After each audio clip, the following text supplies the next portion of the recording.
I'm going to do some ring bowls, but I thought I would do some dragon scales in my ring bowls. I got some ideas with this thing. Hang on.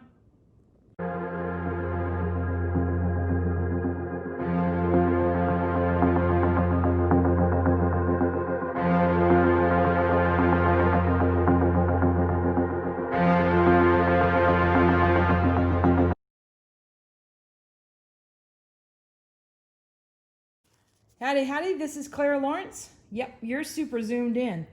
So I got this mold here that to me really looks like scales in a way. You know, granted it's a bunch of different type of scales as far as size wise, but it definitely has that skin kind of feel to it, and I'm really excited about this. Now, when you pour resin into molds, especially a thin sheet of it, when you pull it out okay, so this resin cures about 24 hours. And if you pull it out about 17 hours or something like that, it's very pliable. And you can actually cut it with some scissors. So I thought I would do a sheet of this and see if I could cut it for my ring bowls and place it in the ring bowls as like kind of a base to do some resin work on top. So we're gonna do some dry painting on this guy. And I got my favorite dry painting colors to use are from Resin. And I've got indigo, which is like this really pretty purple bluish color, a gypsy red, and a deep purple. So let's have some fun. So I always look around for different silicone molds that are from different companies that may not be intended for resin, but might be intended for other applications. And sprinkle a little bit on top just to make it easier for myself. So this particular mold was designed to be used for fondant and with cake decorating and such. So, I meant to pour out a little bit. Fortunately, it stayed in the lid. Now I realize some of this will sprinkle into the mold. I'm not too worried about that part, as long as I just have a little bit going in, and that's probably enough there. Okay. So as you saw, there's a little bit of over sprinkle there, and that's okay. What I'm going to do here is just kind of tap this color around a little bit. I'm just going to go with what happened. And I want to create a combination of several colors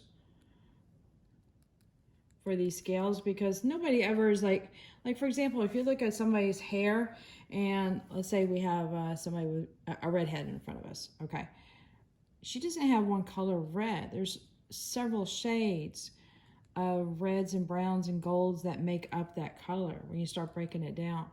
And like if they're in the sun, then you know it changes even more. So that's why I like to do a variety, and I don't like it to be the same all over. I do like some areas that might be a little bit darker in some areas, or a little bit brighter in color in some areas. So just tapping this off in my lid, or from my lid there. All right. I'm kind of almost thinking about doing a little bit of gold interference too.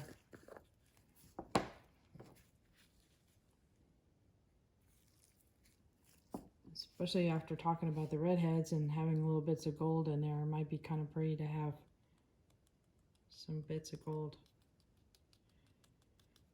So silicone molds create almost like I don't know if they create static charge, but there's definitely static associated with it, because if you ever have a blob of micas on your brush and you go towards it, you'll see the micas kind of attach themselves in almost like a fan-like appearance.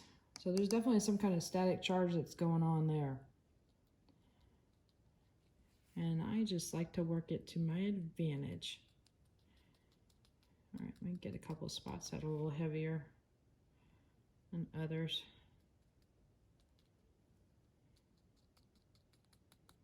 Okay, I think that's good.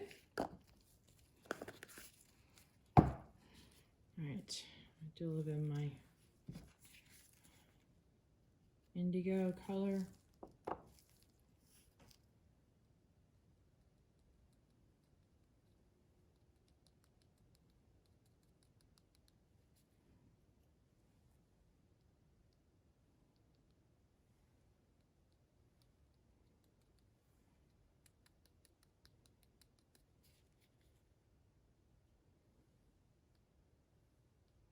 And then right at the very end, I make sure that I tap this sucker out on some kind of paper towel, because we don't want to have the excess powder in there. And if you do, what ends up happening is you create these little dry pockets, so that when you pull your resin out, you'll have a dry pocket of pigments there, and the resin might not actually go to that edge of that mold. So you could have a void, basically.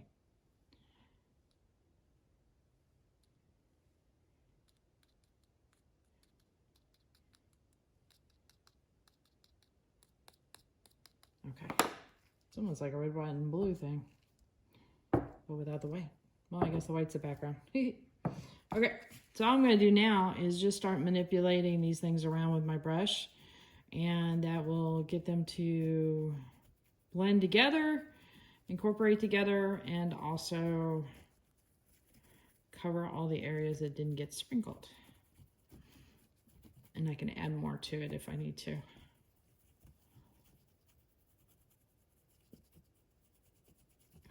And it looks like I might need to.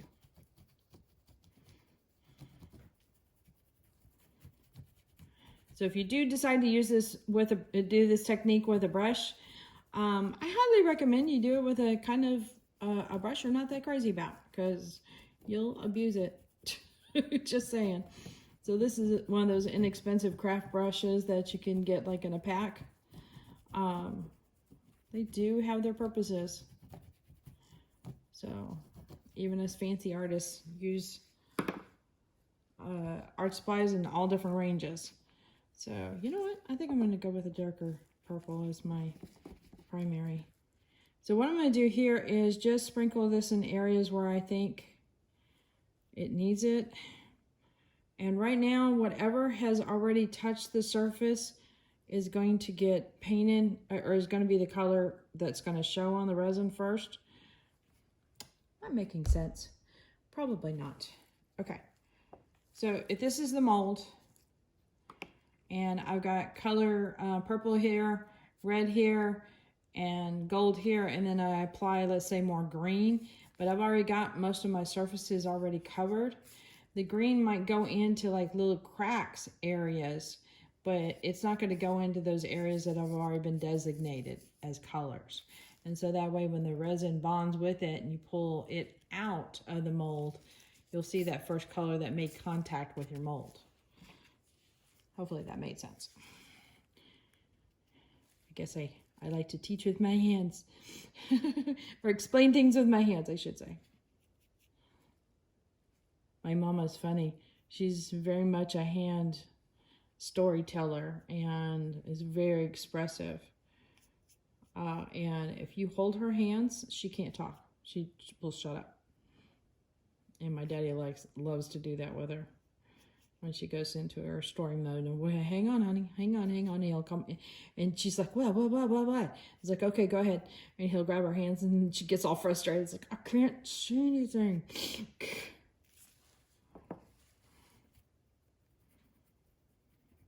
All right.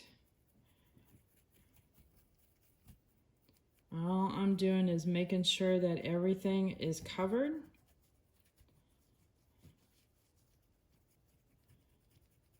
And I'm about to start tapping this, but I gotta get a paper towel soon and start moving it around.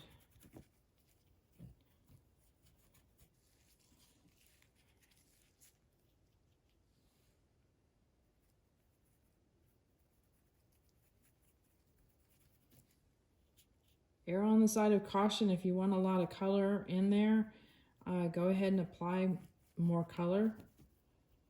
Just make darn sure you tap it out. If you don't, one day you'll realize, oh yeah, that's why. I did a little heart mold that I did some, just a little bit of dry painting on there, and it went down into the crevice, and there was a big old dry pocket, and that day I forgot to tap it out, and sure enough, I have a nice little void there. I was like, crud. It was a really pretty heart too that came out of that. I was like, oh well. So I learned my lesson. All right.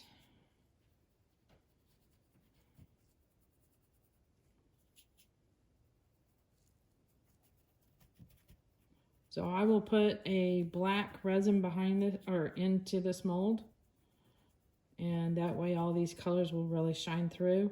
Or you can get just dark colors as far as like leftover resin and apply that. All right, let me get my paper towel.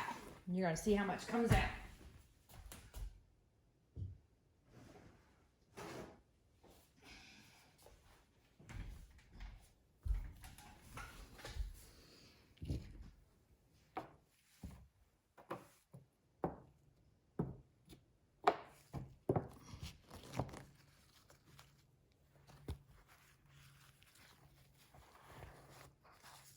I'm gonna do this.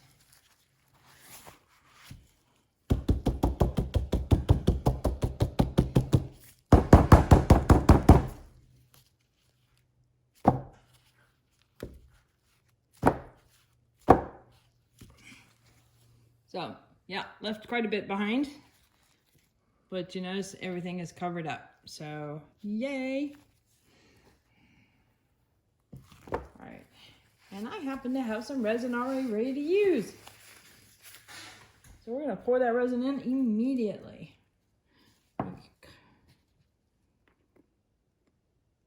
Putting my micas back in my container so that I don't accidentally make a mess, because I'm a slop.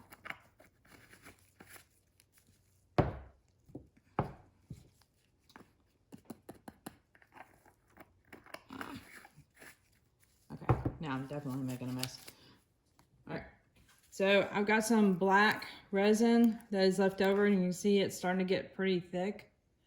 See how slow it's coming down off that stick?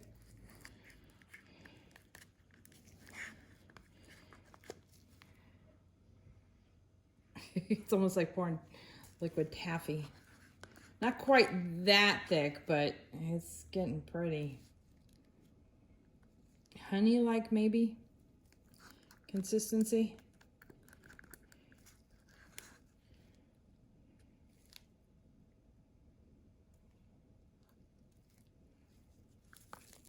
Right. And then I have some more. And this is a black resin, but I added some gold to it. I was doing a little bit of experiment. And so this is left over from that experiment. You know me, I'm not gonna waste the resin if I've got it.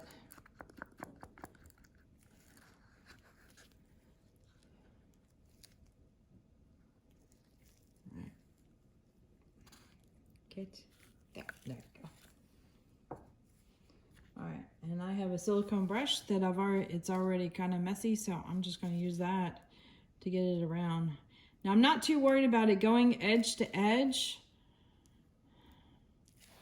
but all I want to do is I'm kind of pushing the resin down into the mold right now, so that it gets in those little crevices.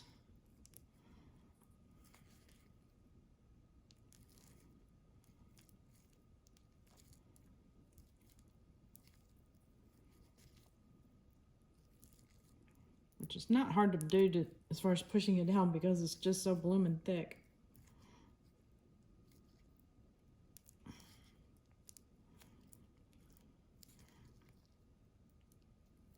Now it is self-leveling, so I'm not worried about some thicker areas than others, because it will work its way out. All right, I'm just going to kind of start pushing it towards the outside, just because I got plenty of material here, and I do not mind if it's a thin pour. Come on, move. There we go.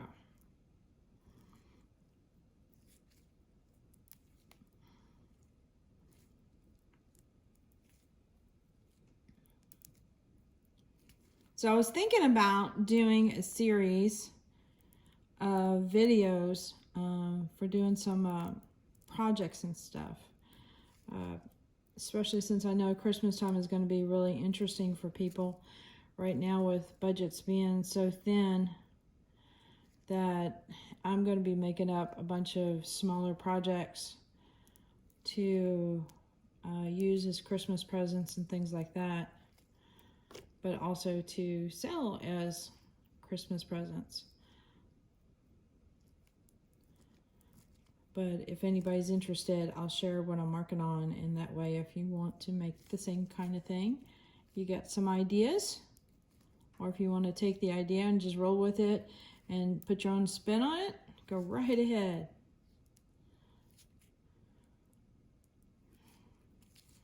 All right, I think we is good. Shoot, just even this color is pretty good for a dragon scale. Bronzy gold color. All right.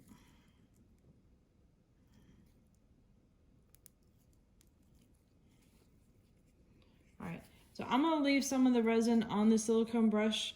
Makes it easier for cleaning it off, to be honest with you. And this is a silicone mat that I've got on my table here. So, all right, top with a little bit of heat. You gotta be very careful with your silicone molds.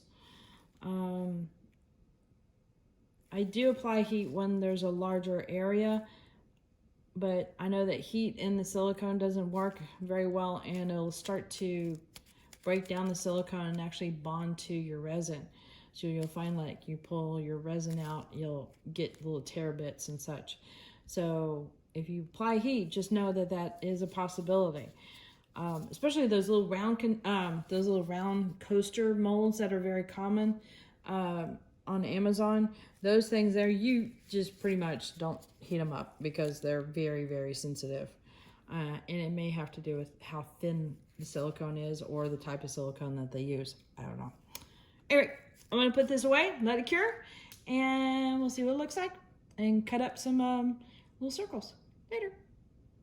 All right, while the resin is curing in the mold, the next thing I need to do is create a template for both of these guys.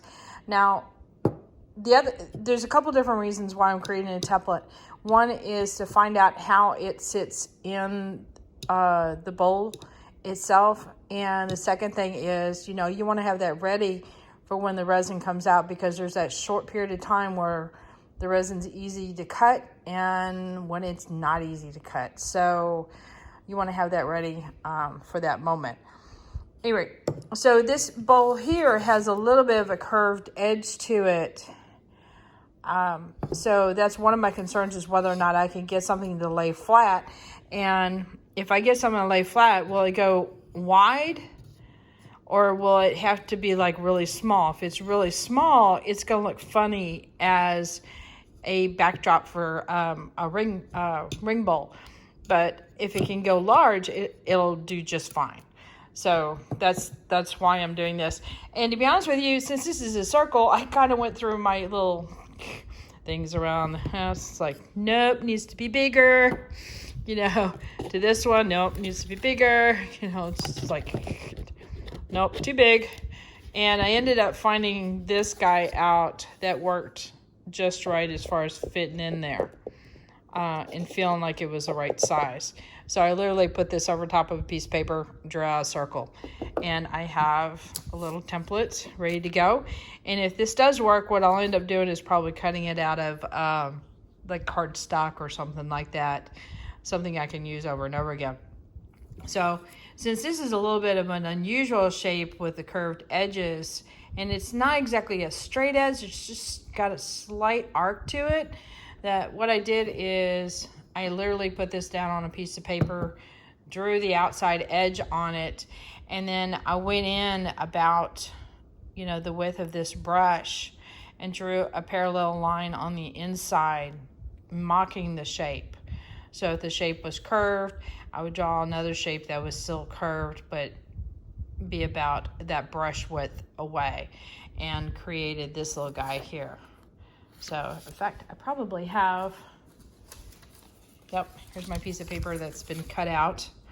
And you can see this is the original shape here. Yeah, I did tear it, sorry. And you see how I added a second little line on the inside of that. And I was just trying to compensate for the thickness of this edge here and the fact it could be a little bit thicker at the bottom. So this goes in there and it actually fits in rather nicely as far as nice and flat. So that's definitely a winner there. However, this guy here is, if you notice, there's a little bit more roundness to the bottom still. And I think I'm gonna pass on using the scales on this wooden bowl, because if I were to pour resin in there, that resin will need to get flat up to this line first before I could actually use this, that little mold thing in there. So I don't want to do that, because the less resin I need that I can use, the better off I'm going to be. So scales are going in this guy. All right, now all we got to do is wait for the resin. All right, so it's been about, what, 8 hours, 9 hours? Now I wanted to show you this. So I can touch this mold right here and see that shiny spot. You can see me sticking my fingernail in there and how easy it is to make an impression, but it will self-heal. So that's a good thing. But the other good thing is that I can actually touch the surface. So sometimes when it's at this state, you can go ahead and do another pour on top of resin, just as long as you can kind of touch it. It'll leave a little bit of a finger imprint, but yet it self-heals. So that's a good state to have it at. But I did want to show you this. I poured this at the same time. In fact, this was the first one I poured.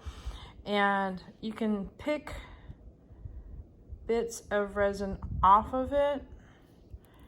And you can see how easy it is to, let's see if I'll focus on my fingers instead of the sharks.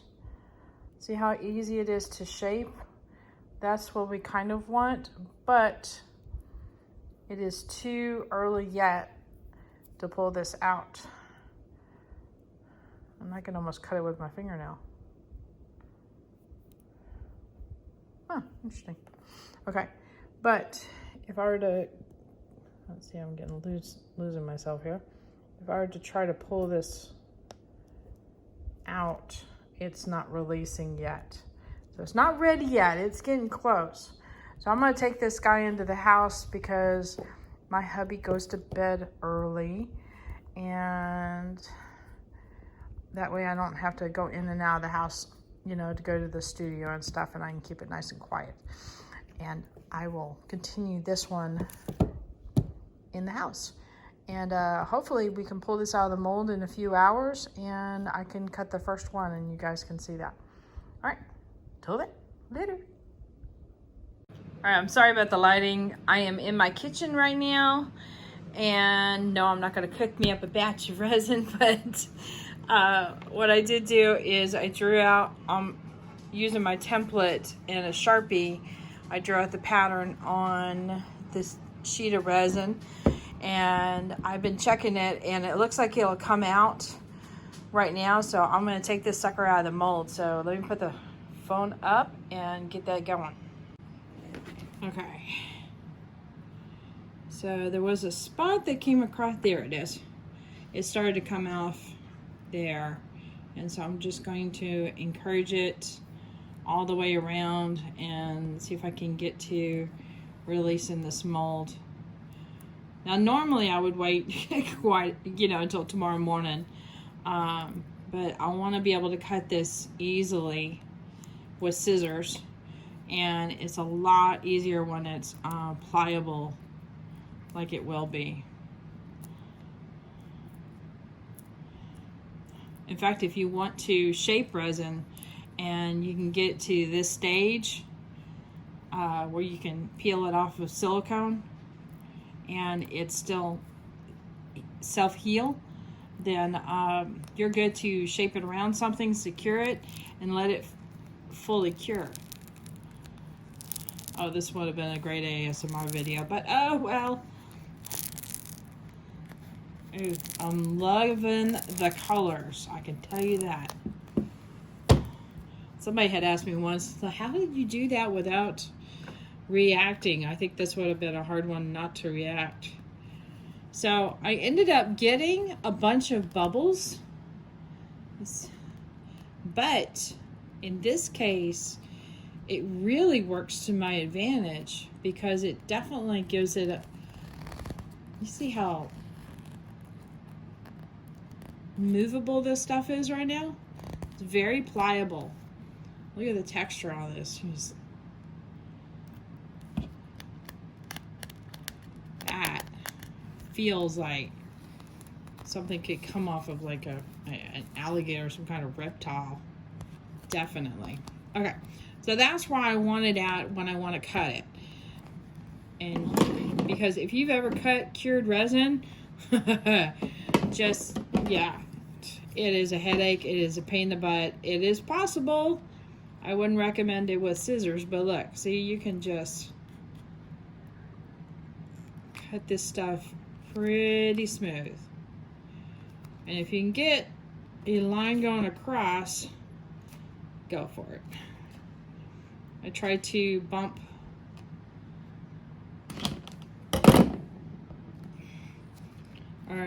two lines together so it would be easier for cutting.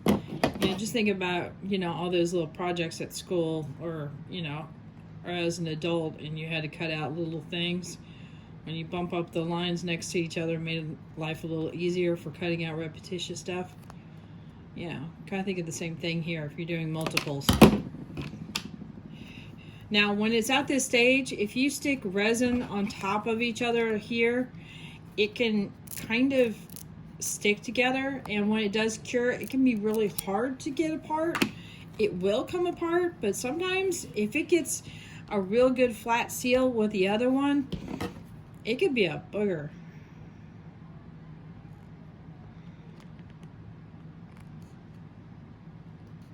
See how easy it is to cut? So like if you get resin skins like from a painting pour that are left on your sheet, that's one of the reasons why I use parchment paper. You can take your skins and cut them into shapes and turn them into like earrings or something like that. Just imagine cutting like a coin shape and then bending it around like maybe a prescription bottle or something like that. And go ahead and put a hole in it when it's at this stage because it's easier. And did I put the other line in on this?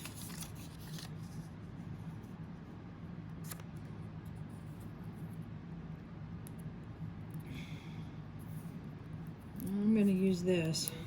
I'm just going to take the edge off just a little bit.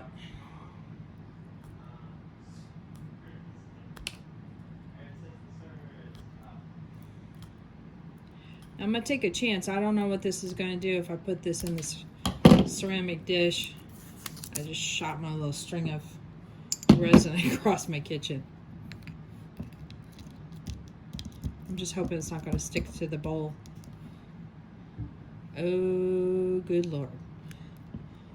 Let me try this the other way. I may tweak the shape out a little bit. Oh, that's gonna look real good. Woo, I'm excited. Okay, now, I almost wonder if I should get these and just go ahead and put them in there and just let them fit to that shape and let them cure up. That might not be a bad idea. Okay, I'm gonna finish cutting the rest of these guys out. Put that to the side. I don't want that sticking.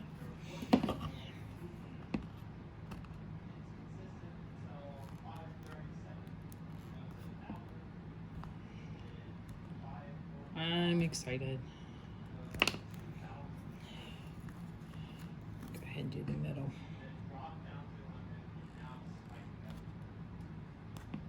And if you can't see it with black Sharpie, because maybe you've done a black pour, then use like a gold Sharpie or something like that. Or even a ballpoint pen. Because this is the back, which is going up against the bowl. So I'm not going to see these lines. So whatever works and is able to make a line or a mark and not rub off with the handling. See, that line is still there. That's all you want. And if this was the front, because it's a Sharpie, I could take alcohol to this and work on it and get it, that Sharpie to come right off. Oh, this is wild. That looks so cool. See, couldn't you see that as like, you know, like in small scale? It'd be like a cool set of, like, even a brooch or something. Who knows? Or a pendant. Yeah, there we go. Or even like, you know, maybe a barrette. I don't know. I'm being silly.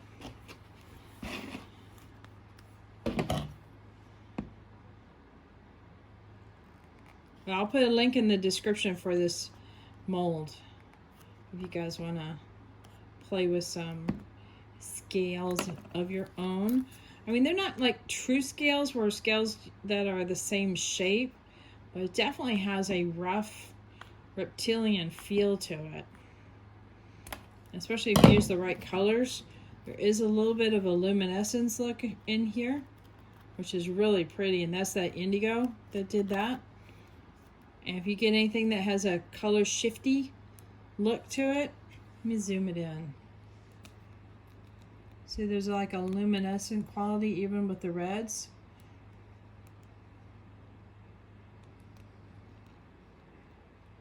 And that was the gold interference in there, but with the black behind it, it darkens it up. So see how it's fun to have multiple colors, but it still has like kind of an overtone color to it. So, alrighty. Let me go get my bowls, set these in, let them cure up, and set up and shape before I go to the next step. Later.